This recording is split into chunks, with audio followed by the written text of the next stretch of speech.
Super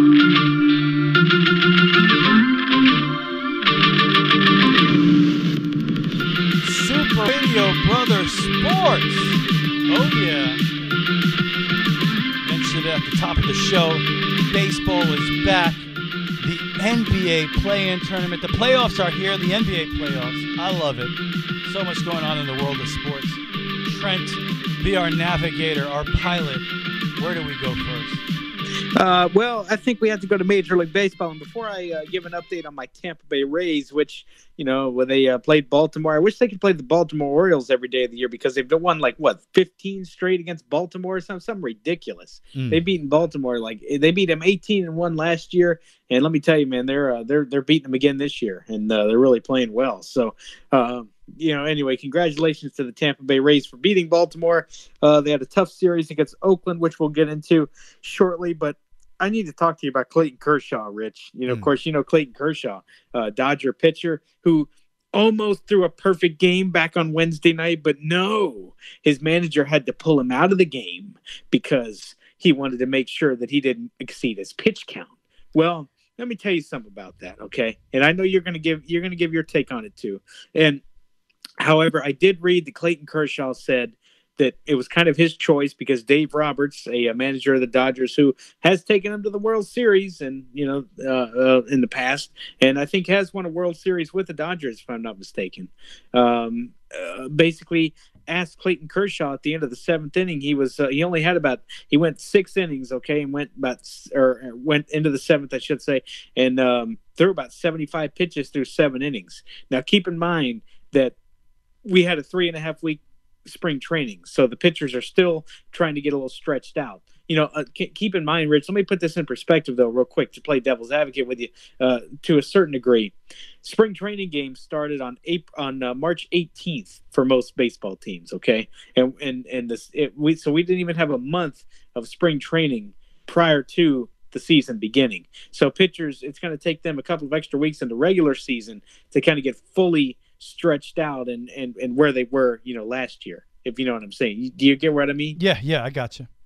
Okay, but so I get that, but okay, but this is where I draw the line with that kind of comment, though, because Clayton Kershaw was asked, "Can you do it?" And Kershaw said, "I think I've only got a handful of pitches in me."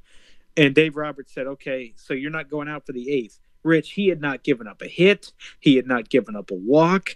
The defense did not commit an error. He struck out several guys. Look, we had a perfect game going. Now, we've seen several no-hitters along the way, and we've seen a handful of perfect games, but we have not seen a perfect game in Major League Baseball in years, and we were just we were so close. We were closer than we've been in quite some time to getting a perfect game in Major League Baseball. So Dave Roberts makes the controversial decision to not put him in after he's not given up any hits, after he hasn't walked anybody, after he hasn't allowed a single base runner through 7 innings. That's stupid, man. I still can't believe it. I'm not even a Dodger fan, and I was fired up about that. Well, I have to say this. It's everything that's wrong with the sport of baseball is represented right there in that decision. Clayton Kershaw can't go. He's pitched 75 pitches through 7 innings, 80 pitches, whatever it is, through 7 innings. You have a chance to make history. Over 100 years of baseball, this is something that's only been done 21 times. You're Clayton Kershaw, all right? You've won a World Series. You've won a Cy Young. You've been one of the you're a Hall of Famer, one of the greatest pitchers of all time, and you have a chance to make history.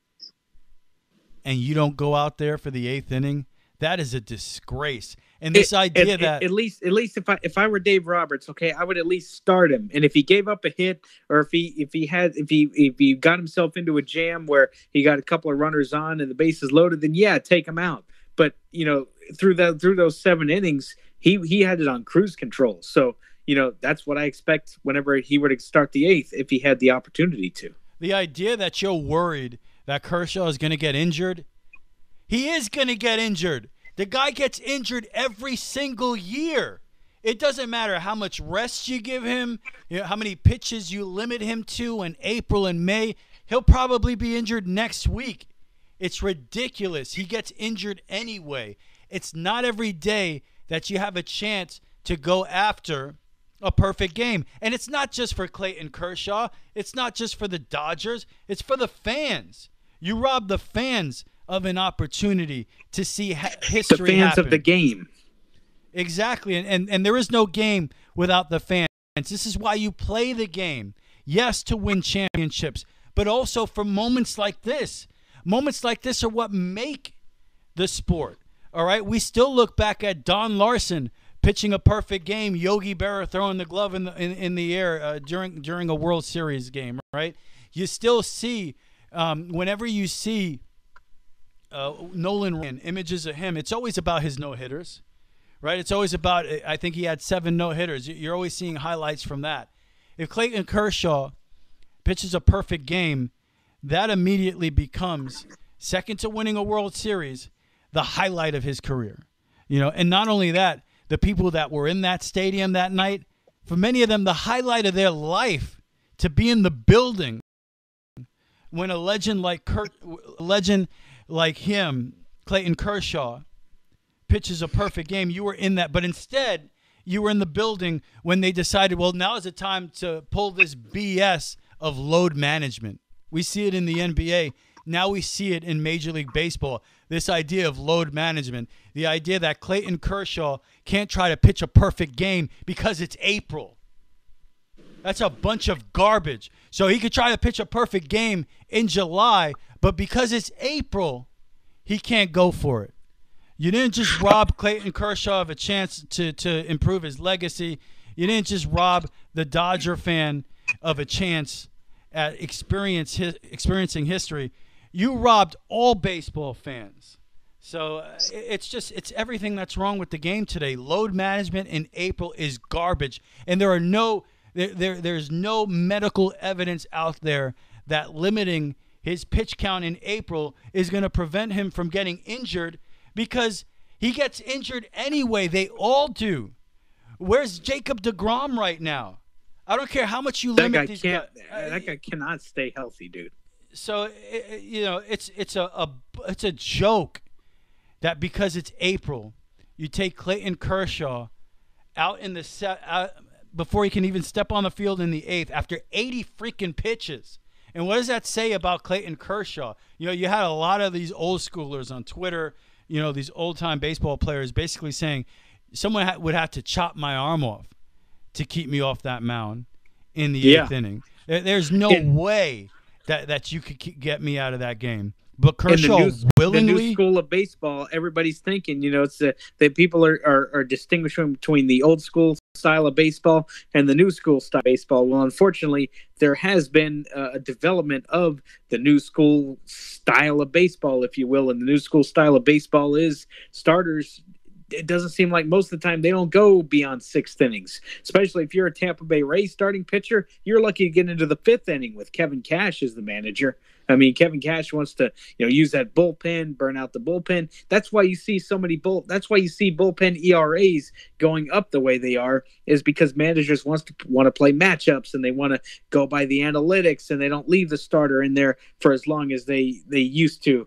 I miss the days where it was consistent on a nightly basis that at minimum the starters went 7 innings. I truly do. I miss those nights. You had a chance at one of the most historic nights in baseball history. And it's different when a legend does it. Look, it's not just any guy either. It's Clayton Kershaw going for a perfect game. That's special. And you deny the sport a chance to shine this early in the season. That's what hurts the game. That's the difference between baseball being all over the papers the next day, on the news, on Sports Center, everybody's talking about baseball the next day in the entire country because Clayton Kershaw pitched a perfect game. That's important for the sport, for the survival of the sport. And you prevented that from happening because of load management in April. It's garbage. It's gutless. It's nonsense. If you're Clayton Kershaw, to me, and look, I have not been someone who's been a big Clayton Kershaw fan over the years. The guy had regular seasons, fails in the postseason. maybe this is an example of why the big spot is too big for him sometimes. The fact that he could so easily say, yeah, take me out in the 8th. I don't need the pressure of going after the last 6 more outs. You have a perfect game. Are you kidding me? You only have 80 pitches. It's a joke. It's disgusting. That's what you want to talk about, how long the games are, and we need to this, we need to do that to make the game better for younger viewers. That's not going to kill the game. It's stuff like this that kills the game. Yeah, I agree with you wholeheartedly. I totally understand. And now a lot of the analysts are saying that. I have to say, a lot of the analysts are like, well, because they want to make sure that the Dodgers need Clayton Kershaw if they're going to go on a World Series run. Well, they won the World Series without him, I should say, a couple of years ago. So it's not, you know what I'm saying? Yeah. Clayton Kershaw is not a life or death situation for the Dodgers if they don't have him. They got so much depth on that team anyway. Yeah, I'm with. When a guy, it's just not a normal situation. I get that. You want to win the World Series, and a lot can happen during the course of a 162-game season. But when a guy like Clayton Kershaw is 6 outs away from a perfect game, and he's only thrown 80 pitches, that is garbage. All that stuff has to go out of the window at that moment because you have to go for history. You have to. That's what it's about. Come on. Oh yeah, absolutely. So, well, that was off. That was a quick little tangent there, but I had to talk. That was the biggest story, not just in baseball, but in sports, leading up to the start of this program. So, moving on here to the Tampa Bay Rays, I have to talk a little bit about the Rays. The Tampa Bay ended up sweeping the Baltimore Orioles, like I mentioned at the top of the show. Yeah, I know. I'm shocked. The Baltimore Orioles, they lost 110 games last year. They're expected to probably lose even more this year. So Brendan Hyde's got his team in a rebuild mode, and that's where they're going to be for several years to come, I believe. With that being said, the Rays had a little bit of a tougher series against the Oakland Athletics, and the Athletics have been a thorn in the Rays' sides as of late. Rich, you look at it last year. The Rays ended up, I want to say, taking 2 out of 3 from the Miami Marlins. Or maybe they dropped the first series to the Marlins. But anyway, they ended up winning the first game, and everybody was so, confident about, oh, my gosh, the Rays are going to – it seems like the most baseball fans, they overreact several times during the season, but one of which is opening day. If you lose opening day, people are like, oh, man, this is going to be a long season. And then they come back and, teams that lose opening day are in the playoffs. I mean, that's happened several times. Anyway, I digress. The Rays ended up losing 3 out of 4 to the Oakland Athletics, who don't have Sean Manaea anymore, who have guys like Billy McKinney, who have guys like, Sean Murphy, Poche, another guy. My dog is a huge Oakland Athletic fan, so she's very excited, and she's been waiting all week to tell you, Trent, how pumped up she is about that series. Oh, I know. Yeah, because and the big story, the reason the Rays lost, I think the Thursday game today, the Rays just lost it via errors. There was a little league home run that was hit in this game by Poche. It was a kind of a ground ball, kind of base hit up the middle. Randy Arozarena attempts to cut it off in the outfield, kicks the ball over his and Kevin Kiermaier's head, and it goes all the way to the wall. And literally, you see 3 runs cross the plate to give Oakland an early 3-0 lead. Then, of course, on Monday night, you had the 3-run home run that was hit by that guy, and then of course you had Sean Murphy hit a 3-run home run. So the magic number was 3. It seemed like for the Oakland Athletics in the first inning, because they scored first in all 4 games. The only game that the Rays won in this series was a comeback in extra innings, where the Rays had a 7-4 lead, blew it in the 7th, and Wander Franco ended up getting a game-winning hit, scoring the game-winning run, I should say, in the bottom of the 10th of that night, of course. And so anyway, so the Rays. They're 4-3. They're over 500 through 7 games. Now they have to go to Chicago. They got to go to frigid Chicago and take on the White Sox and the Cubs. And looking at the weather forecast, it's going to be in the 30s every night there. They're going to be dealing with some cold Chicago weather in April, playing baseball at a relatively cold Wrigley Field. Just real quick on the injury front for the Rays. They lost Luis Patino, one of their bulk guys, one of their starting pitchers on Monday. He threw 12 pitches against the Oakland Athletics, and he went to squat behind the mound, and, we knew something was up, and he ended up tearing his oblique, as a matter of fact, and should be he's on the sixth. What's that? I said nothing, Trent. Oh, okay. All right. Anyway, but I thought, the oblique. Anyway, he's on the 60-day IL right now. So that's oblique strains are no joke. You're starting to see them more. I'll never forget Evan Longoria tore his oblique several times, and he was out for 2-3 months at a time. Longoria kind of reminds me of guys like Jacob deGrom and Kershaw, in the fact that he's injured pretty much all the time. And the guy, whenever he was a Ray, and now he's on the San Francisco Giants, where he's not doing much of anything out there either. But anyway, then you have Shane Baz is still on the DL. He's coming back. He could be back sort of in June. He had like a bone issue with one of his bones, and they went in there and surgically kind of chipped it. And he's gonna, after his buildup and after he throws a couple of rehab sessions and bullpen sessions, it goes on rehab assignments. He should be ready to go. And the Rays lost another guy. JT Chagua is also on the injured list right now, dealing with some injuries. So look. We all know it all happens to every team. You're going to deal with injuries, and Kevin Cash believes it's a next man up mentality, no matter what. If you're on this roster, you're going to play at some point, and you could be up in big situations. That's just how Kevin Cash is, and that's just how the way he manages the game. You can't really argue with it after the Rays have made the postseason for the last few years and won the division the last 2 years. They're looking to be a 3-time division champion, which they've never done in franchise history. So the Rays, kind of hit a couple of bumps in the road early on, but everybody's doing that. But hopefully they can pick it up and start playing well. Yeah, Rays started off kind of where they left off last year, dominating the Baltimore Orioles, and it is a little odd series there to lose 3 out of 4 against Oakland. They're terrible, but as John Sterling would say, Susan, that's baseball, and we're in the business of overreacting when you're talking about sports, but it's really hard to get a sense of what you're looking at this early in the season. 6-7 games in, you're in April. As far as the Yankees are concerned, let me just pick up one more thing on that particular subject. You really won't know what your team is really made of until Memorial Day. Memorial Day is really when you get that first kind of glimpse of, okay, this is what my team is made of. And then, of course, you really know what your team has in store when the All-Star break comes around. Oh, yeah, that's when you really start to get a sense of, well, are we going for something here? Are we going to try to make a playoff push? And but as far as the Yankees are concerned, it's pretty funny how the season started because, man, Yankees really reminds you of last year's Yankees and the year before that and the year before that. First of all, they're consistently inconsistent, which is why they're 500 after the first 6 games. They're 3-3. Recording this show Thursday night during the 4th game with the Blue Jays.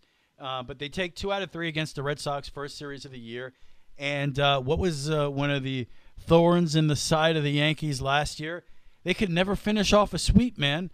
They'd get the first 2 wins of that series, and you knew it. Well, some kind of loss is coming here. They're not going to get the sweep because they never do. And they start the season off taking the first 2 from the Red Sox, and, of course, they don't get the sweep that Sunday night. They lose 4-3 against the Red Sox in the Sunday night game. Another thing that was reminiscent of last year in that first game, Garrett Cole giving up 3 runs in the first inning. There's your $320 million ace giving up 3 runs to the Red Sox right away, and the Yankees have to start behind in a Garrett Cole start. Shocking. So a lot of things already where you're like, man, has anything changed with the Yankees this year? And not much. And, Yankees didn't need a shortstop, so they didn't go after Carlos Correa. They didn't go after Trevor Story, any of these guys, because guess what? We're going to get Kiner Falefa. Yeah, a third base Gold Glover that we're going to get to play shortstop. Oh, and guess what? He's going to make 3 errors and go 1 for 17 in his first 6 games with the Yankees. One game of which we see Gleyber Torres at shortstop at the end of the game, where no Yankee fan wants to see that at all this year. Give me a break. So it just shows, man, this team was in desperate need of a shortstop, and they go out and sign a third baseman to play shortstop. So it just makes you scratch your head, and you're wondering what the heck is going on here with the Yankees over the years. It started a couple years ago when Manny Machado was a free agent, and everybody was pretty sure, hey, Yankees definitely going to sign Manny Machado. He's going to be a Yankee, and that didn't happen. Bryce Harper wanted to be a Yankee. Clearly would have been a better fit with the Yankees with the short porch and right than Giancarlo Stanton, but somehow the Yankees weren't interested in Bryce Harper. And then this year, with all of the players that were available, now to be fair, you didn't go out there, you didn't get Olsen, you didn't get Freeman. Rizzo's been the best player on the team the first 6 games. He's been pretty incredible. Big hits every game, it seems like. So, and Rizzo's a good player, let's be honest. But, a lot of big-time players out there that the Yankees they don't spend money like they used to. They just don't go for it. It's weird. It's a weird time to be a Yankee fan because you were used to, hey, you lose a wild card game against the Red Sox, Yankees going to respond here. We need a shortstop, and there's an abundance of shortstops on the market. You're going to go out there and sign it. You don't expect the Yankees to sign a third baseman to play shortstop that commits 3 errors at the position and goes 1 for 17 in the first 6 games. So Kiner Falefa, that's looking really rough here. But it's only been 6 games again. Man, I just bring it up because Yankees had a real chance to address that shortstop situation, and they just didn't do it. And Garrett Cole, terrible in that game against the Red Sox, opens up the series against the Blue Jays, and he's terrible again. I don't want to say terrible. This time he went over 5 innings, 5 1/3. Your $300 million pitcher could go 5 innings, thank goodness. But again, another 3 runs there from Garrett Cole. He's not getting the job done the first 2 starts against division rivals.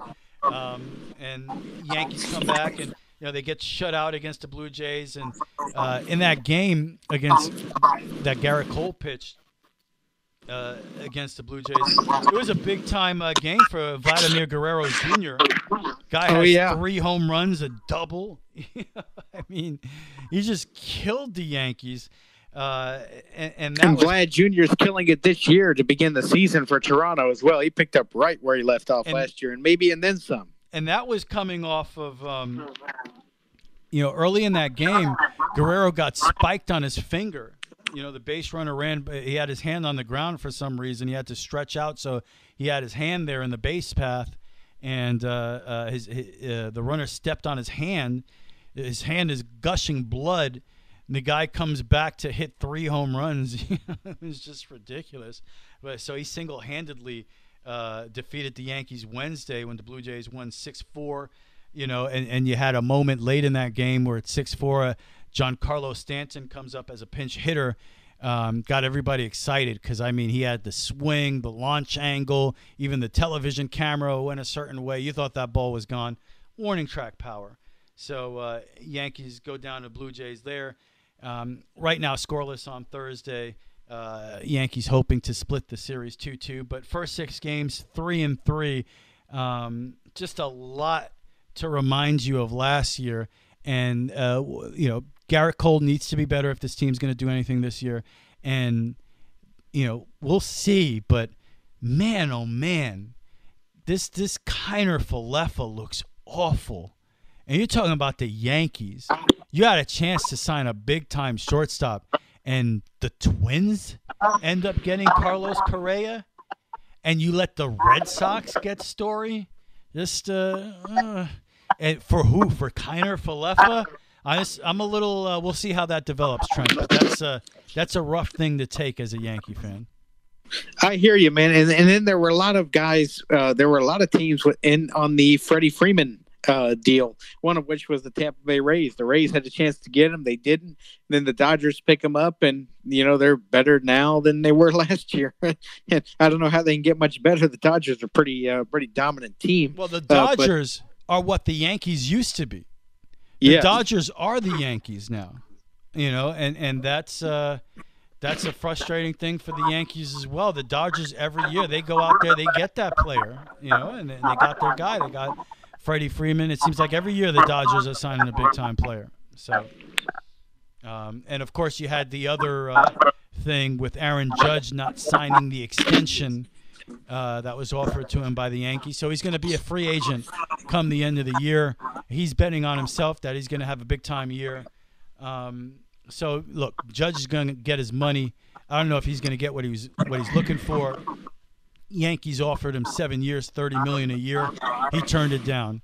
And you've already seen him get booed a couple of times this year when he's failed in big spots. So it's going to be that kind of year for Judge. We'll see what he's able to do, how he sets himself up for the offseason. Yankees were willing to go 7 years with him. He's already in his 30s. They're not going to give him 10 years. So if there's another ball club out there looking to give Judge 10 years, he's probably going to end up somewhere else next year. We'll see.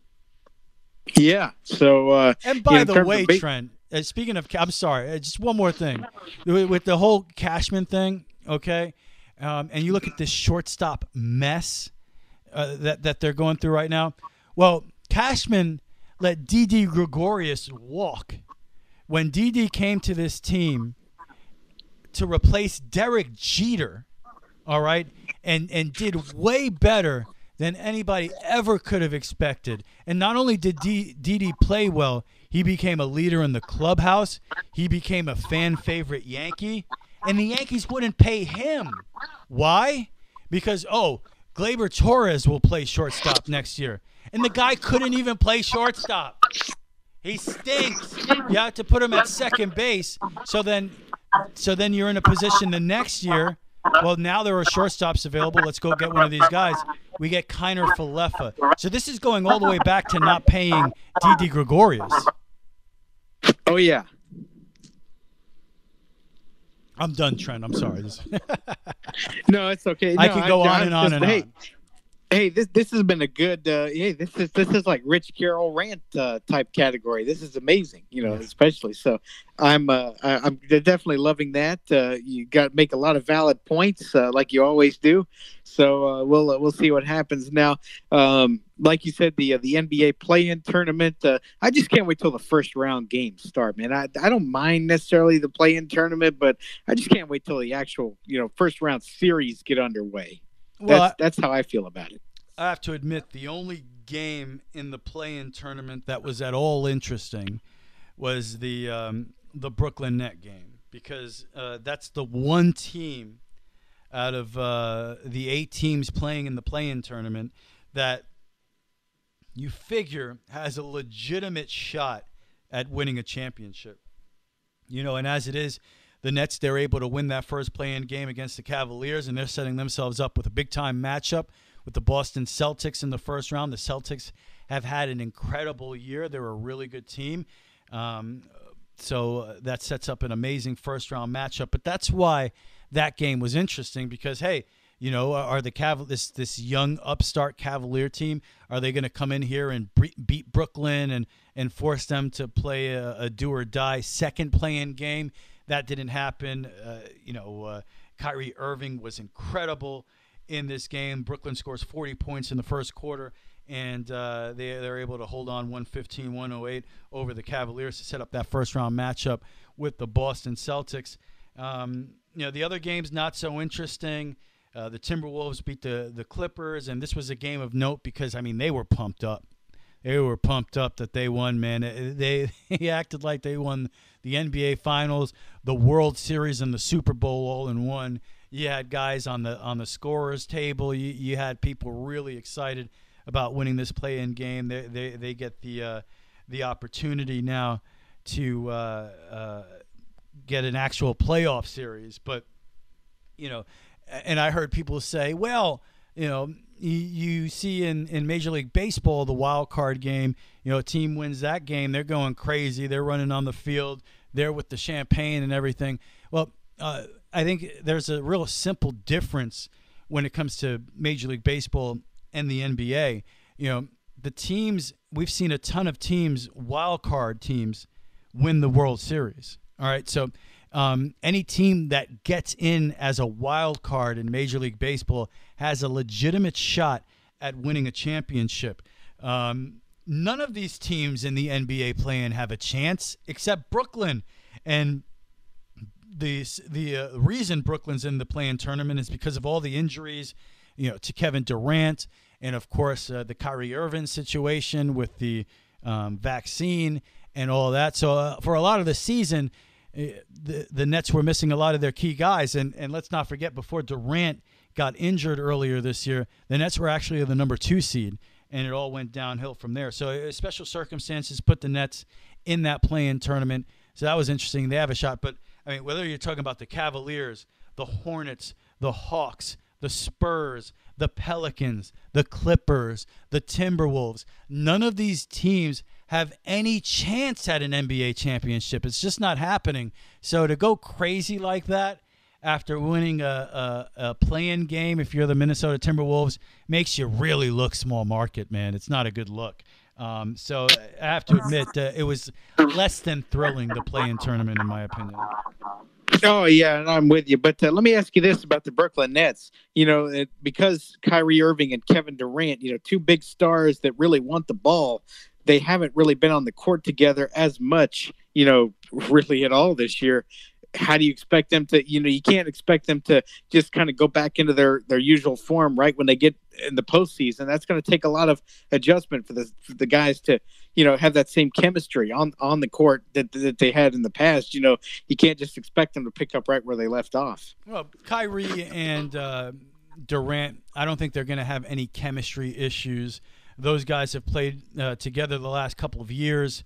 And when they're on the court, they're really good together. Don't forget, Kyrie has the experience of playing with a guy like LeBron James and winning a championship.